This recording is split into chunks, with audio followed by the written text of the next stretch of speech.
Have you ever noticed how everyone talks about saving their first $1 million, but nobody warns you about the brutal reality of saving your first 10,000? It's like everyone assumes you'll just magically skip past this milestone, when in reality, this is where most people's financial dreams go to die. I'm Nick, and I've spent way too much time analyzing why some people build wealth while others remain perpetually broke. After watching hundreds of people attempt and fail to save their first 10 grand, I've discovered something that might shock you. The problem isn't what you think it is. Most financial advice completely ignores the psychological warfare that happens in your brain when you're trying to save your first $10,000. They'll tell you to cut back on coffee and avocado toast, create a budget, and magically everything will work out. But they never mention the mental traps that will sabotage you at every turn, or why your own brain becomes your worst enemy the moment you start making real progress. Here's what's really happening. That first $10,000 represents something much deeper than just a number in your bank account. It's proof that you can delay gratification, that you can think beyond next weekend's plans, and that you have the discipline to build something meaningful over time. But your brain doesn't want you to have that proof. Today, I'm going to reveal the 5 hidden reasons why most people never save their first $10,000, and more importantly, how to outsmart your own psychology to actually reach this crucial milestone. These aren't the typical budgeting tips you've heard 1,000 times. These are the uncomfortable truths that nobody talks about because they're too busy selling you their latest course on passive income. But first, let me paint you a picture of what this milestone actually means. $10,000 sitting in your savings account isn't just money. It's options. It's the ability to take a calculated risk without ending up homeless. It's the foundation that every wealthy person built their empire on, whether they admit it or not. The crazy part is that most people will earn hundreds of thousands of dollars over their working lifetime, yet they never manage to keep 10,000 of it saved at one time. They'll spend 40,000 on a car that loses half its value the moment they drive it off the lot, but somehow saving 10,000 feels impossible. So why does this happen? Why do intelligent, hardworking people consistently fail at this seemingly simple task? The first hidden reason is what I call the proximity curse. The closer you get to having $10,000 saved, the more your brain starts generating reasons why you need to spend it. This isn't a coincidence or a lack of willpower. It's actually your brain's survival mechanism kicking into overdrive. You see, for thousands of years, humans survived by resources using immediately when they became available. Hoarding food or supplies was often pointless because you might not be alive tomorrow to use. Brain is still them. You're wired with this ancient programming, and when it sees a large sum of money just sitting there, it interprets this as waste. At $8,000 saved, your brain starts whispering suggestions. Maybe your car needs new tires. Maybe you deserve a vacation since you've been working so hard. Maybe now is the perfect time to upgrade your living situation. These thoughts feel rational and justified, but they're actually your prehistoric brain trying to protect you from the perceived danger of having unused resources. The second reason people fail is the one celebration trap. This is particularly cruel because it disguises itself as positive certain thinking. When you hit 5 milestones like $1,000 or $7,000, you feel proud progress, and of yours, rightfully so. But then your brain decides this progress deserves a reward. You've been so disciplined, so focused. Surely you can afford to treat yourself to something nice. Maybe that expensive dinner you've been avoiding, or those shoes you've had your eye on, or a weekend getaway to celebrate your financial responsibility. The irony is thick enough to cut with a knife.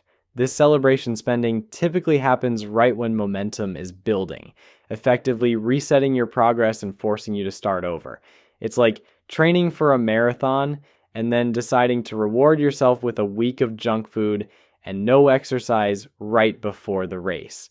The third psychological trap is comparison paralysis. Social media has turned everyone into a financial voyeur, constantly comparing their behind-the-scenes struggles with everyone else's highlight reel. When you're grinding away trying to save your first 10,000, you're surrounded by people posting about their latest purchases, vacations, and lifestyle upgrades. Your friend just bought a new truck. Your coworker is renovating their kitchen. Your neighbor installed a pool. Meanwhile, you're eating leftovers and driving a car that makes weird noises, all in service of this abstract goal that nobody seems to care about or even notice. The comparison game makes saving feel like punishment instead of progress. You start questioning whether you're missing out on life by being so focused on this arbitrary number. After all, you could be enjoying yourself right now instead of postponing gratification for some hypothetical future benefit. But here's what makes this even more insidious. The people you're comparing yourself to often have zero savings themselves. That new truck was financed. The kitchen renovation was put on credit cards. The pool was a home equity loan. You're comparing your disciplined financial behavior to their debt-fueled consumption and somehow convincing yourself that they're winning. The fourth hidden reason involves what I call milestone blindness. Most people set the goal of saving $10,000, but they never clearly define what happens after they reach it. This creates a psychological problem because your brain doesn't see the point of working toward a destination that has no clear purpose. Without a compelling reason for having $10,000 saved, your subconscious starts treating it like a high score in a video game. Interesting to achieve, but ultimately meaningless. This is why so many people who do manage to save $10,000 immediately spend it on something unnecessary, it to a larger vision. Like, they reach the goal, but they never connect for their life. The money becomes an end in itself, rather than a tool for building something bigger. And when money becomes the goal instead of the means to achieve your goals, your brain starts looking for ways to convert that abstract number back into concrete experiences or possessions. The fifth and perhaps most devastating reason is what I call the reset mentality. This happens when people view their savings journey as a series of isolated attempts rather than a continuous process. Every time they spend down their savings, they treat it like starting over from zero. This creates a boom and bust cycle where they'll save $3,000, spend it on something they convince themselves is important, then start over again. They never build the psychological momentum that comes from sustained progress because they keep resetting their internal scoreboard. The reset mentality also makes people more likely to give up entirely when they face a setback. If you've saved $4,000 and then have to spend $2,000 on car repairs, the reset mentality makes this feel like complete failure rather than a temporary setback. Instead of recognizing that you still have $2,000 more than when you started, you focus on how far you are from your goal. What makes all of these psychological traps so powerful is that they operate below the level of conscious awareness. You don't wake up and decide to sabotage your savings. Instead, these mental patterns influence your decisions in subtle ways that feel completely rational in the moment. Your brain is incredibly sophisticated at generating logical sounding justifications for illogical financial behavior. It will present you with compelling arguments for why this particular purchase is different, why this expense is necessary, or why this opportunity can't wait. The reasoning always sounds reasonable, even when the pattern reveals itself to be anything but reasonable. This is why willpower alone isn't enough to overcome these obstacles. You're not fighting against external circumstances or bad luck. You're fighting against millions of years of evolutionary programming that doesn't understand the concept of delayed gratification in a modern economy. But here's where things get really interesting, and this is the part that nobody wants to admit. The same mental programming that's sabotaging your savings is actually trying to protect you from something much scarier than being broke. It's trying to protect you from the responsibility that comes with having money. Think about it this way. When you're living paycheck to paycheck, every financial decision is essentially made for you. You pay rent, you buy groceries, you put gas in your car, and whatever's left over gets spent on whatever seems most urgent or appealing at the moment. There's no real strategy required because there are no real choices to make. But when you have $10,000 sitting in your bank account, suddenly you're faced with actual decisions. Do you invest it? Do you keep it in savings? Do you use it as an emergency fund or as seed money for something bigger? These questions require you to think about your future self, to make predictions about what you'll need and want years from now. And let's be honest, most people are terrified of making the wrong choice. So their brain helpfully eliminates the choice altogether by creating irresistible reasons to spend the money, no difficult decisions. It's like psychological self-defense. This is why you'll see people who are incredibly competent in other areas of their life completely fall apart when it comes to saving money. They can manage complex projects at work, maintain relationships, raise children, learn new skills, but somehow they can't figure out how to keep money in a bank account. It's not because they're stupid or lazy. It's because saving money forces them to confront uncomfortable questions about their values, their priorities, and their vision for the future. Questions that are much easier to avoid when you're busy spending everything you earn. Now, here's something that might blow your mind. The people who successfully save their first $10,000 don't necessarily have better willpower than everyone else. What they have is better systems for working with their psychology instead of against it. They understand that their brain is going to generate reasons to spend the money, so they create barriers that make spending harder than saving. They automate transfers so the money disappears from their checking account before they can miss it. They open separate savings accounts at different banks to add friction to the spending process. But more importantly, they reframe what that $10,000 represents. Instead of seeing it as money they can't spend, they see it as proof of their ability to delay gratification. Instead of viewing it as a sacrifice, they treat it as an investment in their future options. This mental reframe is crucial because it changes the emotional experience of saving. When saving feels like deprivation, your brain will eventually rebel. But when saving feels like building something important, the same behaviors become sustainable and even enjoyable.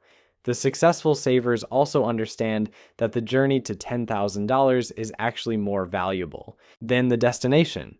The habits you develop, the discipline you build, the clarity you gain about what really matters to you, these byproducts are worth far more than the money itself.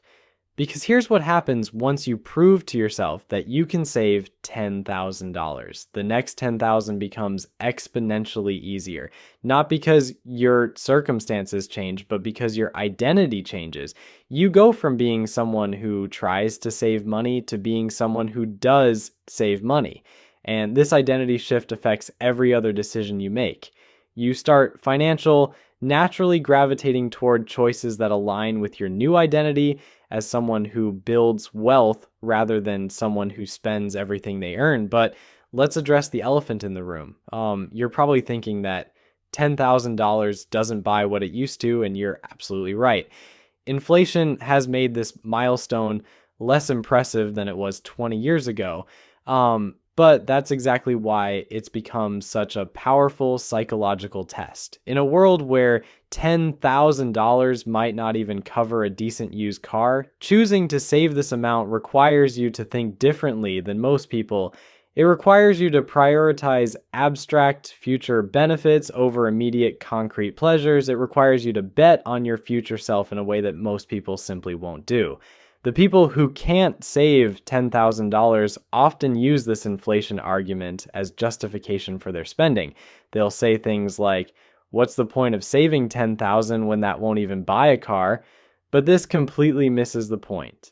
The value isn't in the purchasing power of the $10,000. The value is in proving to yourself that you can accumulate and hold on to a meaningful amount of money, despite every psychological and social pressure pushing you to spend it. And once you've proven this to yourself, everything changes. You start seeing opportunities that were invisible when you were living paycheck to paycheck. You start making decisions based on long-term consequences rather than short-term comfort. You start building wealth instead of just earning money. This is why the first 10,000 is so much harder than any subsequent 10,000. It's not about the money. It's about fundamentally rewiring how you think about money, time, and your future self. Most people never make this mental leap. They stay trapped in a cycle of earning and spending, never accumulating enough to change their options or their identity. They work for decades, but never build anything that lasts beyond their next paycheck. And the tragic part is that this isn't because they don't earn enough money. The average American will earn over $2 million during their working lifetime. $2 million, yet most of them will retire with less than $50,000 saved. The problem isn't income. The problem is that they never learn to work with their psychology instead of against it. They never developed systems to automate good decisions and make bad decisions harder. They never reframed saving as building instead of depriving. But here's the thing that gives me hope. Once people understand these psychological patterns, they can't unsee them. Once you recognize the proximity curse, you can't fall victim to it without knowing what's happening. Once you identify the celebration trap, you can celebrate your progress without sabotaging it. Knowledge really is power when it comes to personal finance, but only if you act on that knowledge. Understanding why you failed to save $10,000 in the past is only valuable if you use that understanding to change your approach going forward. The people who break through this barrier don't do it by becoming different people. They do it by designing systems that work with their existing psychology while gradually shifting their identity from spender to saver to wealth builder. And once that identity shift happens, the rest becomes almost inevitable. Not easy, but inevitable. Because when you see yourself as someone who builds wealth, you naturally make decisions that build wealth. So, what does this actually look like in practice? Let me tell you about two guys I know who perfectly illustrate this difference. The first guy is Jake. Jake's been trying to save $10,000 for about 3 years now. He's gotten close multiple times. He hit 8,000 once, 7,000 twice, and 5,000 more times than he can count. But something always happens. His laptop dies right when he's at 6,000. His buddy's bachelor party in Vegas comes up when he's at 7,000. His car needs repairs when he's at 8,000. Jake genuinely believes he's unlucky. He'll tell you all about how life keeps throwing curveballs at him, how unexpected expenses keep derailing his progress. But here's what Jake doesn't realize. His laptop didn't randomly die. It had been running slowly for months, but he ignored it because fixing it would cost money.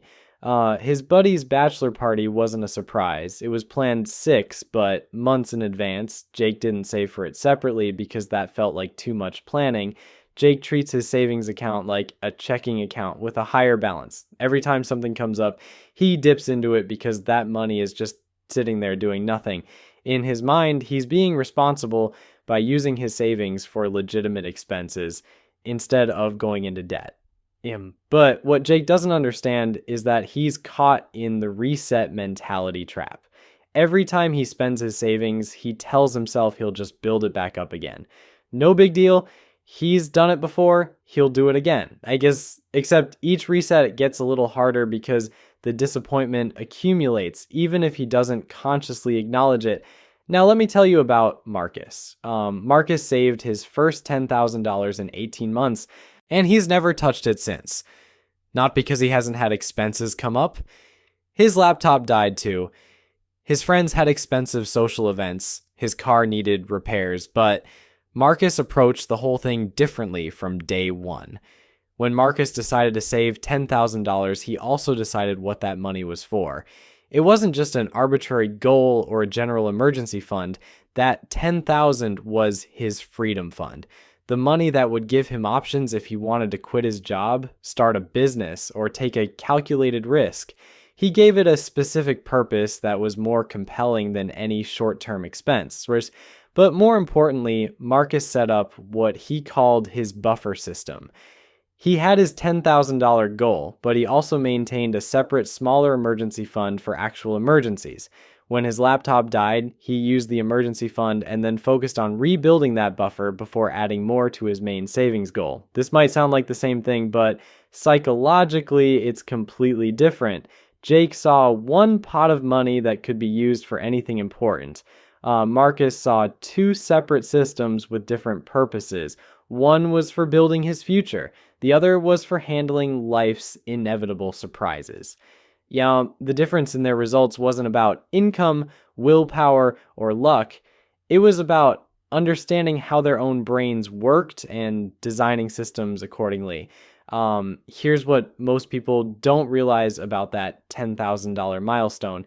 It's not actually about the money at all. It's about proving to yourself that you can think beyond next month. It's about demonstrating that you can make decisions based on your future self's needs, rather self's wants, than your current. Saving your first $10,000 isn't about becoming some financial guru or mastering complex investment strategies. It's about winning a psychological battle that most people don't even realize they're fighting. The proximity curse, the celebration trap, comparison paralysis, milestone blindness, and the reset mentality, these aren't character flaws or signs of weakness. They're predictable patterns that can be overcome once you understand how they work. The people who break through this barrier don't have superhuman discipline. They just design systems that work with their psychology instead of against it. Your future self is counting on you to be smarter than your current impulses.